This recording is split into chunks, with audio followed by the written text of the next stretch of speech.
প্রিয় ও স্নেহের 2026 সালের নতুন বছরে ক্লাস 9-এর ছাত্রছাত্রী বন্ধুরা, আশা করি তোমরা সবাই ভালো আছো। আজ আমরা যে বিষয়টি নিয়ে আলোচনা করব, ক্লাস 9-এর সেকেন্ড ইউনিট টেস্ট অর্থাৎ দ্বিতীয় পর্যায়ক্রমিক মূল্যায়নের বাংলার কোশ্চেন পেপার নিয়ে থাকো। সরাসরি স্ক্রিনে ক্লাস 9-এর বাংলার কোশ্চেনটা দেখতে পাচ্ছ। ফুল মার্কস তোমাদের রয়েছে 40 আর সময় তোমাদের রয়েছে 1 ঘন্টা 30 মিনিট। একে দাগে রয়েছে সঠিক উত্তর নির্বাচন করে লেখো যে কোনো 8টি প্রশ্নের মান 1 করে 1 × 8 = 8। বর্তমান যুগে যে দুই ভাষাকে লেখক বলেছেন আত্মনির্ভরশীল নয়, সে দুটি হলো বাংলা ইংরাজি, Hebrew Greek, Marathi Kashmir, Avesta আরবি। বাংলা ইংরাজি। দর্শন, নন্দনশাস্ত্র, বিজ্ঞান চর্চা ইত্যাদির জন্য যে ভাষাচর্চা একান্ত প্রয়োজন, আরবি, হিন্দি, ইংরেজি, সংস্কৃত, ইংরাজি। আকাশে 7টি তারা যখন ফুটে ওঠে, কবি কোথায় বসে থাকেন? মাঠে, ঘাটে, ঘরে, ঘাসে। ঘাসে। শান্ত অনুগত বাংলার সন্ধ্যার রং লাল, কালো, নীল, পিঙ্গল, নীল। স্বামী বিবেকানন্দ কল্যাণীয় মিস নোবেলকে পাঠ্যচিঠি লিখেছে আলমোড় থেকে, আমেরিকা থেকে, মাদ্রাজ থেকে, শিংলং থেকে, উত্তরে আলমোড় থেকে। আবহমান কবিতায় কবি কার পাশে গিয়ে দাঁড়াতে বলেছেন? পুঁই মাচার, লাউ মাচার, কুমড়ো মাচার, চাল কুমড়ো মাচার, লাউ মাচার। আবহমান কবিতায় যা না হারানোর কথা বলা হয়েছে তা হলো চাঁদের হাসি, রোদের হাসি, কুন্দ ফুলের হাসি, আলোর হাসি। কুন্দ ফুলের হাসি। রাধারানী হ্রদ দেখতে গিয়েছিল পুরীতে, মাহেশে, মায়াপুরে, শান্তিপুরে। মাহেশে। রাধারানী ঘর ঝাড় দিতে গিয়ে খুঁজে পেয়েছিল একটা স্বর্ণমুদ্রা, একটা ছবি, একটা নোট, মায়ের ওষুধ, একটা নোট। দুয়ে দাগে কম বেশি 15টি শব্দে নিচের প্রশ্নগুলির উত্তর দাও। প্রশ্নের মান 1 করে 1 × 8 = 8। বাংলায় যেসব বিদেশি শব্দ ঢুকেছে তার মধ্যে কোন কোন ভাষা প্রধান বলেছে লেখক? বাংলা যেসব, এটা বিদেশি হবে, বিদেশি শব্দ প্রবেশ করেছে তার মধ্যে আরবি, ফার্সি ও ইংরাজি অন্যতম। বাংলার নীল সন্ধ্যাকে কবি কিসের সঙ্গে তুলনা করেছেন? বাংলার নীল সন্ধ্যাকে কবি কেশবতী কন্যার সঙ্গে তুলনা করেছেন। লাল মেঘের ডুবে যাওয়াকে কবি কিসের সঙ্গে তুলনা করেছেন? কামরাঙা লাল মেঘের গঙ্গাসাগরের জলে ডুবে যাওয়াকে কবি মৃত মণিয়ার পাখির সঙ্গে তুলনা করেছেন। একজন প্রকৃত সিংহীর প্রয়োজন। প্রকৃত সিংহী কাকে বলা হয়েছে? মিস মার্গারেট এলিজাবেথ নোবেলকে প্রকৃত সিংহী বলা হয়েছে। আবহমান কবিতায় মূল কাব্যগ্রন্থের নাম কি? অন্ধকার বারান্দা। কবি লাউ মাচার পাশে কেন দাঁড়াতে বলেছেন? কবি লাউ মাচার পাশে গিয়ে দাঁড়াতে বলেছেন কারণ পল্লী বাংলার প্রকৃতি লালিত সহজ সরল জীবনকে সেখানে খুঁজে পাওয়া যায়। রাধারানী কুড়িয়ে পাওয়া নোটে কি লেখা ছিল? রাধারানীর কুড়িয়ে পাওয়া নোটে রাধারানীর নাম এবং দাতা রুক্মিণী কুমার রায়ের নাম লেখা ছিল। রাধারানী একা রথের মেলায় গিয়েছিল কেন? রাধারানী বনফুলের মালা বিক্রি করে মার পথ্য সংগ্রহ করবে বলে মাহেশের রথের মেলায় গিয়েছিল। ক্রিয়াবাচক বিশেষ্য কাকে বলে? একটি উদাহরণ দাও। যে বিশেষ্য পদের দ্বারা কোনো কাজের নাম বোঝায় তাকে ক্রিয়াবাচক বিশেষ্য বলা হয়। যেমন লেখাপড়া শেখায়, সেই রাস্তা। তদ্ভব শব্দ কাকে বলে? তদ্ভব শব্দের অর্থ হলো তদ থেকে ভব, অর্থাৎ উদ্ভব বা উৎপন্ন। সংস্কৃত তথা প্রাচীন ভারতীয় আর্য ভাষার শব্দ থেকেই তদ্ভব শব্দের উৎপন্ন হয়েছে। অকর্ম সকর্মক্রিয়ার একটি পার্থক্য লেখো। অকর্মক্রিয়া কোনো কর্ম থাকে না, কিন্তু সকর্মক্রিয়ার অন্তত একটি কর্ম থাকবে। যেমন রিনি বই পড়ে, মেয়েটি হাসছে। কম বেশি 150 শব্দের নিচে যে কোনো একটি প্রশ্ন দাও। প্রশ্নের মান 5। সৈয়দ মুজতবা আলী সংস্কৃত ভাষাকে আত্মনির্ভরশীল ভাষা বলেছেন কেন? বর্তমান যুগে ইংরাজি ও বাংলা ভাষা আত্মনির্ভরশীল নয় কেন? ভাষার আত্মনির্ভরশীলতা তার সমৃদ্ধ শব্দভাণ্ডারের উপর ভিত্তি করে গড়ে ওঠে।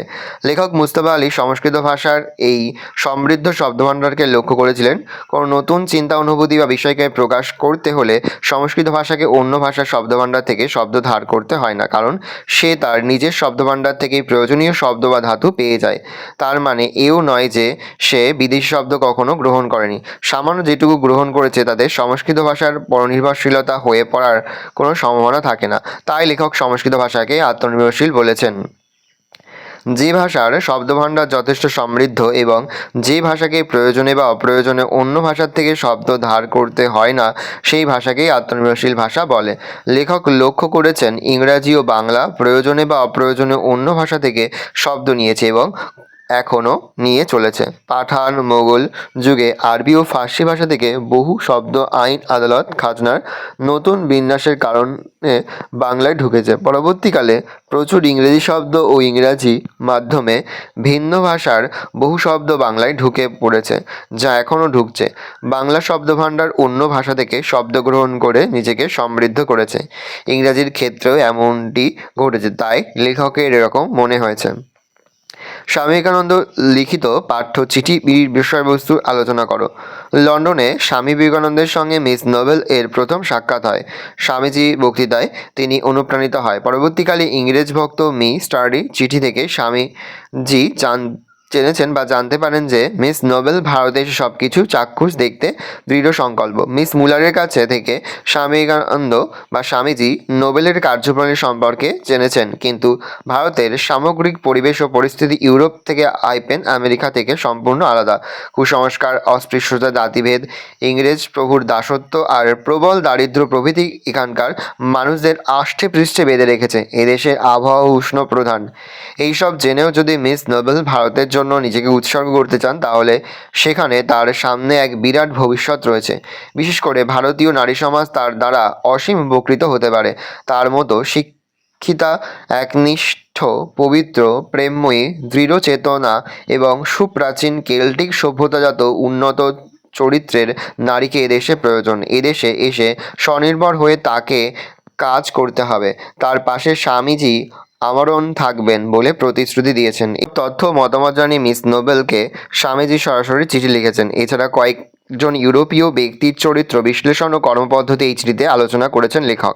তারপর তিনি মিস নোবেল এদেশে এলে তার কী কাজ হবে সে বিষয়েও নির্দেশ দিয়েছেন।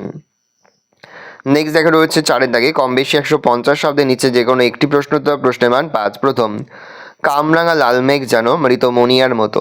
কামরাঙা লাল মেঘ কোথায় ডুবে যায়? কবি লাল মেঘে নীল সন্ধ্যার মিলিয়মান হতে দেখে যে অসামান্য ছবি এঁকেছেন তার তাৎপর্য বুঝিয়ে দাও। দেখে নাও অ্যান্সারটা।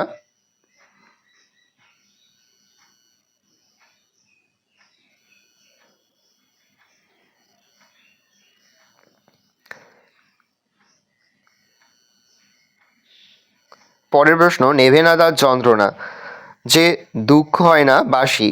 নেভে না তার যন্ত্রণা যে দুঃখ হয় না বাসি। এখানে যার যন্ত্রণার কথা বলা হয়েছে তার যন্ত্রণা কেন নেভে না, দুঃখ হয় না বাসি বলতে কি বোঝানো হয়েছে? 1+4 দেখে নাও। যন্ত্রণা না নেভা, তারপরে দুঃখ হয় না বাসি, দেখে নাও। তোমরা কিন্তু অবশ্যই ভিডিওটি থামিয়ে বা স্ক্রিনশট নিয়ে কিন্তু এখান থেকে প্রশ্ন উত্তরগুলো পড়ে নেবে। 5 দাগে কম বেশি 150 শব্দে উত্তর দাও যে কোনো একটি প্রশ্নের মান 5। তুমি ঘরে আসিয়া দাঁড়াও, আমরা আলো জ্বালিয়া দেখি টাকা কি পয়সা। বক্তা কখন এই মন্তব্য করেছে? আলো জ্বালার পরের ঘটনা উল্লেখ করো। 3+2 দেখে নাও।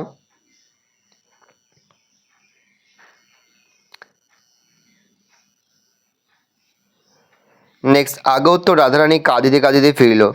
রাধারানী কোথা থেকে ফিরল, সে কাঁদছিল কেন? 1+4 দেখে নাও। রাধারানীর কাঁদার কারণ: 1, পথ্য সংগ্রহের প্রচেষ্টা, 2, ব্যর্থ ও পুনঃপ্রচেষ্টা, 3, হতাশজনক পরিণতি, দেখে নাও। নেক্সট, 150 শব্দে কম বেশি যে কোনো একটি প্রশ্ন, প্রশ্নের মান 5। কর্ভাস যে এখন সাধারণ কাকের থেকে নিজেকে আলাদা রাখতে চায় তার স্পষ্ট প্রমাণ আজকে পেলাম। কোন ঘটনায় এই প্রমাণ পেয়েছিলেন প্রফেসর শঙ্কু? দেখে নাও। ঘটনার পরিচয়: 1, শিক্ষার উন্নতি, 2 দিয়ে পয়েন্ট করবে, বজ্রপাত পরবর্তী ঘটনা,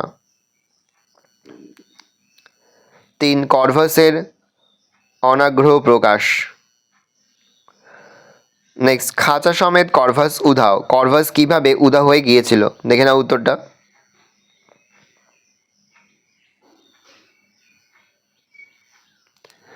নেক্সট, ভাবার্থ লেখো, দেখে নাও। অথবা দিয়ে রয়েছে সারাংশ লেখো। প্রথমে এটা পড়ে নেবে, তারপরে সারাংশ লিখবে। ভালো করে দেখে নাও। এই রোজ টোটাল তোমাদের সেকেন্ড ইউনিট টেস্ট অর্থাৎ দ্বিতীয় পর্যায়ক্রমিক মূল্যায়নের ক্লাস 9-এর বাংলার প্রশ্নপত্র। ভালো করে প্রশ্নপত্রটা দেখে নাও। আশা করি ভিডিওটা ভালো লেগেছে। ভিডিওটা ভালো লাগলে ভিডিওকে লাইক করে দেবেন। আমার নতুন হওয়া তাহলে সাবস্ক্রাইব প্রেস করে পাশে বেল আইকন প্রেস করে নতুন করে ভিডিও আপলোড করি সবার ফার্স্ট নোটিফিকেশন তোমরা পেয়ে যাও। আর এই ভিডিওটি তোমার বন্ধু বান্ধবী আত্মীয় স্বজন সবার মধ্যে কিন্তু অনেক শেয়ার করে যারা বছর ক্লাস 9-এ পড়ছে। আমরা কিন্তু ইতিমধ্যে ক্লাস 9-এর প্রতিটি বিষয়েরই কিন্তু সিলেবাস, প্রশ্ন এবং নমুনা প্রশ্নপত্র কিন্তু আপলোড করে দিলে এখনও পর্যন্ত সেই ভিডিওগুলো না দেখে থাকো। ভিডিওগুলো কিন্তু ছাত্রীদের সকলকে জানাই আগাম পরীক্ষার অনেক শুভেচ্ছা এবং আশা করি সকলের পরীক্ষায় খুব ভালো হবে। কোনো প্রশ্নের উত্তর লিখতে বা বুঝতে কোনো রকম অসুবিধা হয় তাহলে কিন্তু নির্দ্বিধায় কমেন্ট করে জানাতে একদমই ভুলবে না। ভালো করে দেখে নাও।